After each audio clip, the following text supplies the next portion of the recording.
आज आम पढ़ा जीव विज्ञान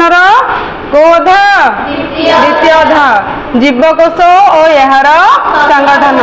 ताको आम कहवा सेल एंड इट्स ऑर्गेनाइजेशन जीवकोश कहवा सेल कौन कहवा सेल एवं संगठन को कहे ऑर्गेनाइजेशन पिले कोश कहले कौन बुझ कोश कहले कौन बुझ जीव शरीर गाठनिक एकक हेउछि कोश बा कहते सेल CELL सेल कौन कहते सेल ताहले कोश दी प्रकार अछंती गोटे होउछंती एककोशी जीव कोशर अनुसार जीव मान को दुई भाग व्यक्त करते गोटे हूँ एककोशी जीव आ गोटे हूँ बहुकोशी जीव एककोशी जीव क्या कहुए जो जीव मानक शरीर केवल गोटे कोशर तैयारी से एककोशी जीव कहुए उदाहरण एमिबा पारामेसियम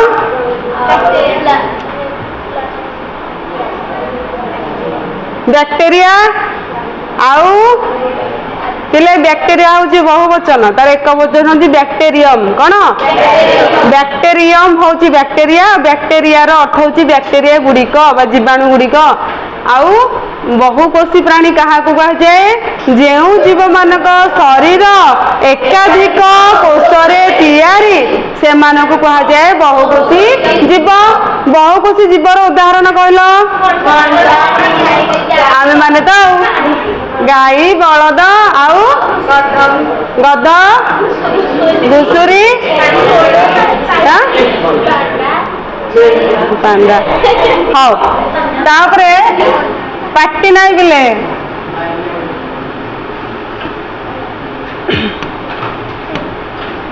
हाँ मु तुमको टिके पूर्व क्वेश्चन पचारी जदि आमे बंचीचे आमर जीवन अच्छी आमको कहुच्छी सजीव कौन कहुच्छी आमे मरला आमर मृत्यु पर आमको कौन कह तुम होमवर्क काली कह सजीव कह ना निर्जीव कह ना आउ कौन अलग किसी जमी मनकर एटा हूँ फोन कभर एटा सजीव ना निर्जीव निर्जीव तो कहीं जीवन नाही सेमिति मनीषर मृत्यु पर जीवर मृत्यु पर ताको सजीव कि निर्जीव कहुव तमें काली मते कह आसिकी होमवर्क हाँ कौन जिते बड़े जीवकोशर आकार संगठन कार्यकारिता संबंध में किसी आलोचना कला आम मन गोटे प्रश्न उठे जीवकोश देखा किपरि कौन जीवकोश देखा किपरि कोश देखिच कि कोश देखिच आखिरे देखिच देखिच आखिरे देखिबा माइक्रोस्कोप रे हाँ देखिबा उद्भिद कोशर देखिबा कोश पाई किए कौन करथिले कोश पाई ले कोशटा जो प्रथम आसिला शब्दटा सेथिपाई केउ वैज्ञानिक कौन करथिले आमे ताको विषय रे पढ़िबा कौन पढ़िबा जे कौन एई जो जीवकोश देखिया किपरि रहस्य जानिबा पाई प्रथमे 1600 मसीहा रॉबर्ट हुक 1665 मसीहा रॉबर्ट हुक नामक जने वैज्ञानिक एक कर्कर पतला खंड को नहीं निजे एक सरल अणुवीक्षण यंत्र साहाय्य देखिथिले कौन नैथिले गोटे कर्क कौन नैथिले कर्क बोले कौन जानछ कर्क होची हाँ तो ताको नेकी करथिले नेकी जो करथिले एटा एटा एक्चुअली प्रथम जो नहीं करथिले सेटा जीवंत कोश नथिला मृत कोश थिला हला मृत कोश रे कोन किछि जाना पड़िबो कि कोश अंगिका कि जहाँ जहाँ जाना पड़िबो कि जाना पड़िबो नै तापर धीरे धीरे न्यस्ति की आविष्कार कले सब गोटे गोटे आम पढ़िया माइटोकॉन्ड्रिया किए करथिले तो एगुड़ाक आम पढ़िया से कौन देखिए सरल अणुवीक्षण यंत्र आम लैबोरेटरी सरल अणुवीक्षण यंत्र बा सिंपल माइक्रोस्कोप अच्छी अवेलेबल अच्छी आमर आम से देखा लैबोरेटरी रे अच्छी से कौन करथिले से कौन कहिथिले जे जेमिति सेथिरे से गोटे गोटे महू फेणार थिबा छोट छोट कोठरी सदृश अनेक कोठरी थिबा लक्ष्य करथिले सेही कोठरी ना देथिले कौन कोश देख मु जोटा करूची एटा कहब बहु पेणा फरी देखा जाउची कि नहीं महु फेणा कौन देखा जाଉଛି महु फेणा परी से जो प्रथम देखी माइक्रोस्कोप देखी सिंपल माइक्रोस्कोप कौन सरल अणुवीक्षण यंत्र सिंपल माइक्रोस्कोप देखी जे आमे मनकर गोटे पत्रटे काटिकी आमे माइक्रोस्कोप देखा किसी तो चेंज देखा ना कि देखा कि माइक्रोस्कोप हूँ माइक्रो मान हूँ सबुठू सान कौन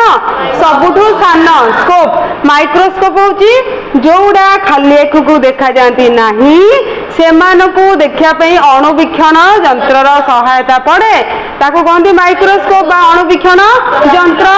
बुझेगा तो ये सरल अणुवीक्षण यंत्र से तो कंपाउंड की बहुत माने भल वाला उन्नत धरणर होता सिंपल माइक्रोस्कोप रे से देखी कौन देखी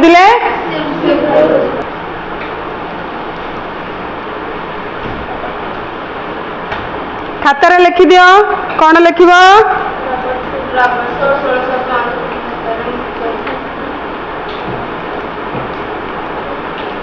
1665 मसीह किए रॉबर्ट हुक से कौन बाहर करथिले कोषर आविष्कार करथिले एवं से कोषटी कौन जीवंत थिला मृत थिला कौन थिला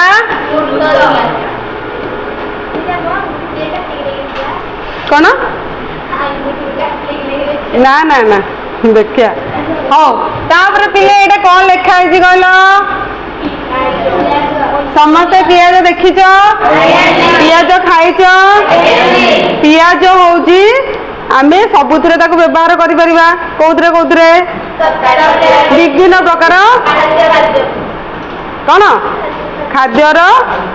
खाद्यर तैयारी करि पारछे जेमिति कि को तरकारी रे पियाज रो बहुत आवश्यकता अच्छे चिकेन आउ मटन ताले पियाज समस्त जानी पारलो पियाज पुणी दी प्रकार अच्छी गोटे कोला कोला पियाज गोटे बड़ पियाज देखा कह पियाजटा ना से पत्र कुहब ना कांड कुहब ना मूल कुहब कौन कौन मूल तुम होमवर्क कालिक रहा पियाजटा कौन एक कांड ना पत्र ना मूल काली की समस्ते यहाँ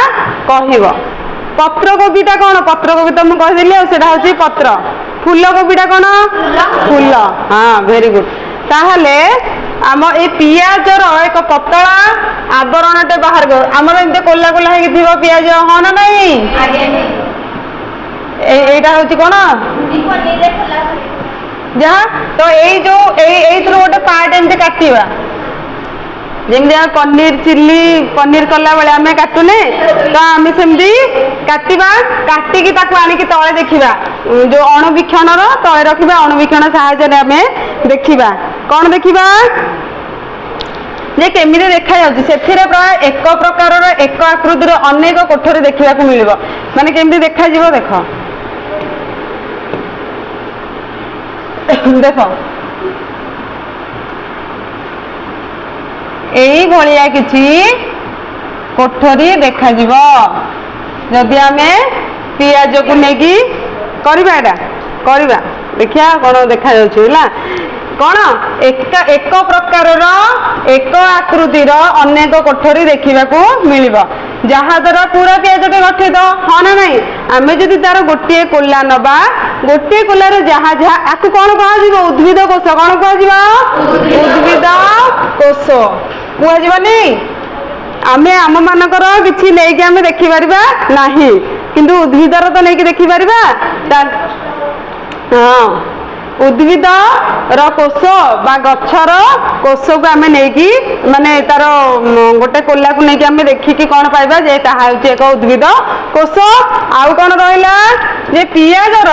पतला आवरण में से ही एक प्रकार आकृतिर कोठरी गुड़ी कौन कह जाए कोष कह जाए कौन कह जाए कोष बा सेल कह जाए ताहले आमे किछि तो जानी पारले नी कोष पर किछि हमर आइडिया है कि नहीं जे पियाज होउछि एक उद्भिद जात पदार्थ हाँ ना नहीं उद्भिद जात पदार्थ ताको नहीं कि आमे देखिले अणुवीक्षण यंत्र रे कौन सरल अणुवीक्षण यंत्र नहीं देखिले जे तार प्रत्येक घर देखा एकापरी बा प्रत्येक कोठरी देखा एकापरी एवं से छोट छोट कोठरी मान कौन कहगला कोष कौन कहगला कोष तापरे परवर्ती समय 1831 मसीहा केते समय केते को मसीहा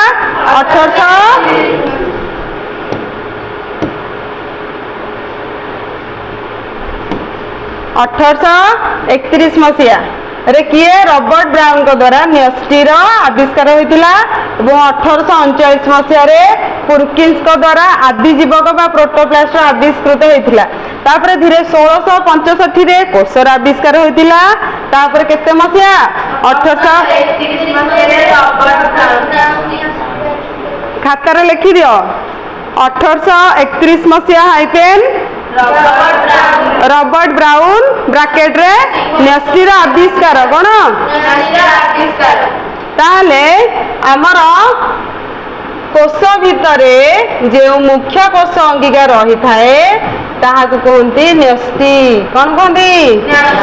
बात कहते न्यूक्लियस कौन कहते मन समस्त न्यूस्टी को किए आविष्कार करते रॉबर्ट ब्राउन किए रॉबर्ट ब्राउन 1831 मसीह आविष्कार करते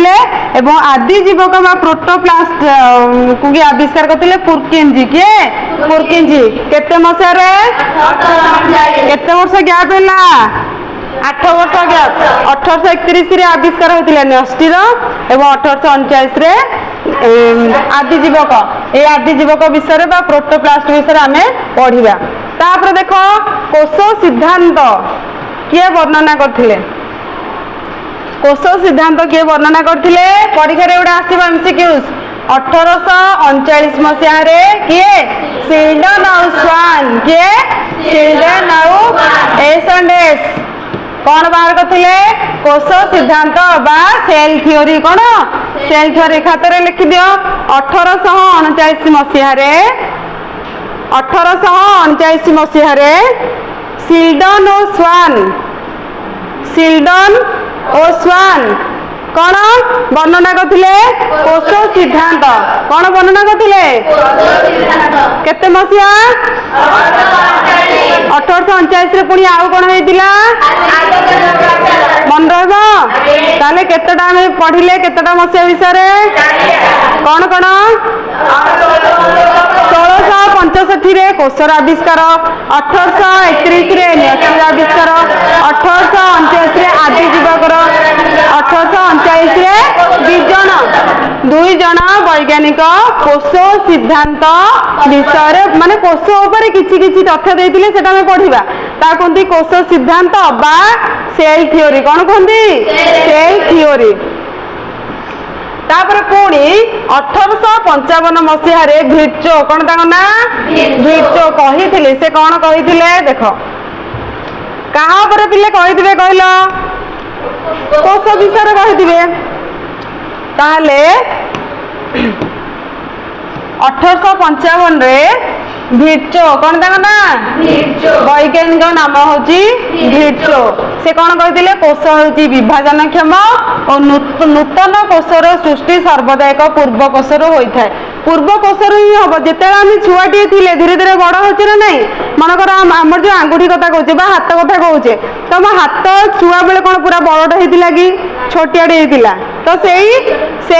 कोषर धीरे धीरे वृद्धि घटी धीरे धीरे आमर हाथर आकार भी बड़ है ना नहीं आमर से साइज थी कि बड़ साइज है ना नहीं ता माने एटा को आम लिंक करके मन रखी परिबा जे आम छुआटे थिले बड़ हेले ता माने कोषर विभाजन क्षमता अछि कोष विभाजन हेले ही कोषर वृद्धि हबो विभाजन माने कोन भांगीबा कोन गोटे कोष थिबो गोटे कोषरु आउ दुईटा कोष हबो पुणे ए दुईटा कोषरु आउ यार दुईटा हबो यार दुईटा हबो चारटा हबो पुणी 4 8 हबो 8 16 16 रु 32 32 रु 64 बुझला एई भली भाबे धीरे धीरे कोषर विभाजन क्षमता बढ़िबा माने कोष धीरे धीरे भांगिब माने गोटे रु दुईटा जो डुप्लिकेट तापरे ट्रिप्लिकेट तापरे टेट्रा जहाँ जहाँ भी आम रही टेट्रा पेंटा हेक्सा तापरे एगुड़ा आमर सबू धीरे धीरे धीरे धीरे सबू विभाजन क्षमता तार बढ़ ता सहित कोषर वृद्धि हम कोषर वृद्धि हेले जीव शरीर आकार वृद्धि हम ना आम सेमती छोट हो आम जन्म है समय तुम जन्म है समय सब फोटो देखिच कुनी कुनी नथिल समस्त घर फोटो अच्छी निज निजर सब धरिक आस काली देखा समस्त धरिक आस जे जन्म है समय बा वर्ष 2 वर्ष बेले तुम केड़े कुनीटे थिल एबे एडे बड़ हो गलनी है गोटे फोटो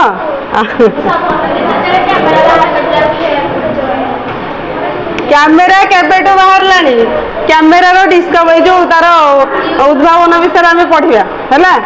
हाँ आम जीव जगत रे पिले किए किए अछंती आम छड़ा आउ किए किए अछंती भाइरस ताको आमे कहूचे कौन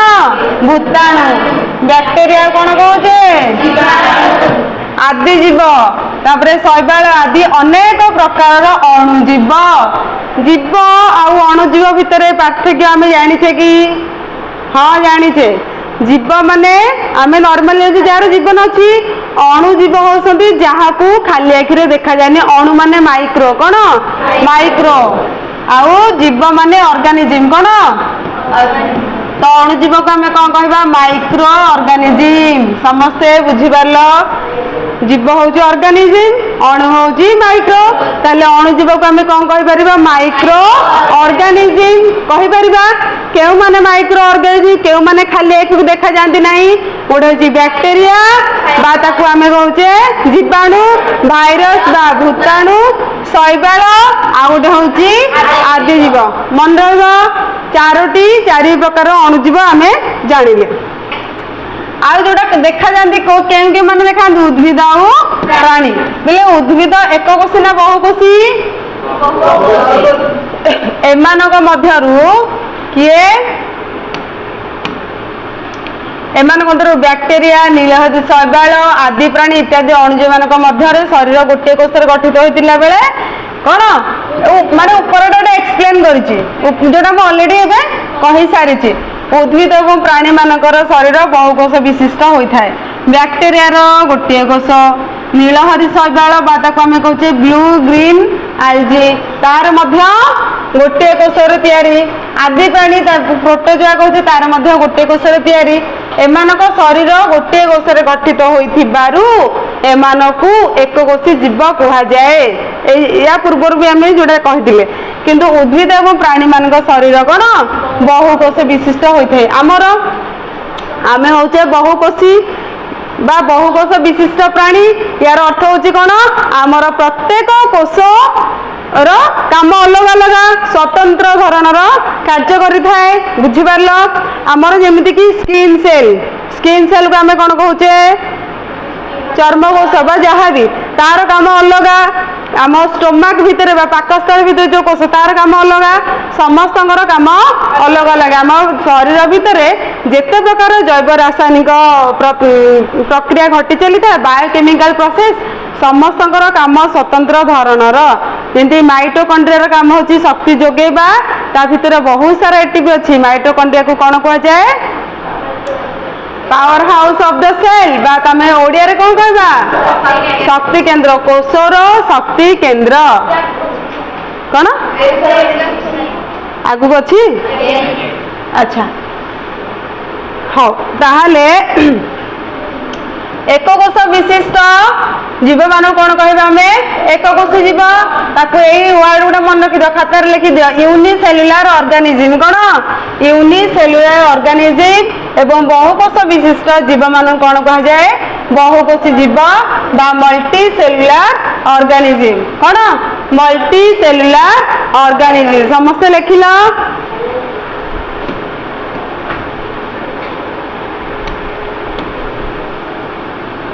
एमिबा भली एककोशी जीव मानकर जीवन प्रक्रिया बा लाइफ प्रोसेस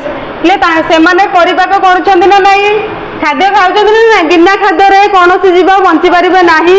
से आम परि बड़ जीव हो बा अणुजीव हो निहाती भाव खाद्य ग्रहण समस्ते करिवे बा खाद्य को निज देह भितर को नेबे तो परिपाक प्रक्रिया होची एमिबा भली एक कोषी जीव जार शरीर गोटे कोषर तैयारी तार मध्य जीवन प्रक्रिया चलुची ना चलुनी चलुची तार परिपाक प्रक्रिया आम जो हजम बा डाइजेशन तापर नेक्स्ट होची श्वासक्रिया भी समान करूछंती हमर श्वासक्रिया में नाक माध्यम रे फुसफुस भीतर को अम्लजान नहीं था हन नहीं आमर जेमती श्वासक्रिया अंग अछि बा आमे जेमती श्वासक्रिया करूछे से माने मध्य एककोषी जीव माने मध्य श्वासक्रिया करूछंती रेस्पिरेशन हन नहीं तापर नेक्स्ट होची रेचन रेचन माने कोन कहिलो रेचन रो अर्थ होची शरीर रे थिबा वर्ज्य वस्तुर त्यागर प्रक्रिया को रेचन कहते कौन कौन गोटे हूँ कौन मूत्र आ गोटे हूँ मल तो यही जो दुईटा जाक कौन कह जाए रेचन प्रक्रिया तापर नेक्स्ट हूँ वृद्धि पाचन यहाँ परिपाक जहाँ पाचन से तापर वृद्धि आमर ग्रोथ होची भी ग्रोथ हम प्रजनन तांकर मध्य रिप्रोडक्शन हुए प्रजनन अर्थ कौन निज परी आउ एक जीव सृष्टि करने प्रक्रिया को प्रजनन व जनन कह जाए रिप्रोडक्शन तो बैक्टेरिया माने बैक्टेरिया छुआ मान जन्म देवे एमिबा छुआ मान जन्म देवे एमिबुला को कहती तो सेमिति जेमिति जीव माने बा आम परी कौन कौन एनिमल्स सबू एक कोषी जीव माने से माने कौन तांकर भी प्रजनन प्रक्रिया रहउची आदि केवल गोटे गोटे कोष समाहित होता गोटे कोष ही हम बहुकोषी माने केमती करेंगे देख एटा ऑलरेडी आम डिस्कसन करें जे बहुकोषी जीव मानकर जीवन प्रक्रिया कौन से शरीर थे एकाधिक स्वतंत्र धरण कोष तैयारी भिन्न भिन्न टिश्यू अंग प्रत्यंग द्वारा संपादित होता है कोषरु आमर हम टिश्यू एकाधिक कोषर समारोह हम टिश्यू एवं टिश्यूर समारोह हम कौन कौन अंग प्रत्यंग तापर हम पूर्णांग शरीर तो युवा हूँ आम ये जानिले यही कोष मानकर गठन कार्य विषय आम ऑलरेडी पढ़ीचे आम नेक्स्ट क्लास रे पढ़िबा जीवर मौलिक एकक को कौन कह जाए एटा मु तुमको प्रथम क्वेश्चन पचारी जे जीवर मौलिक को कौन कह जाए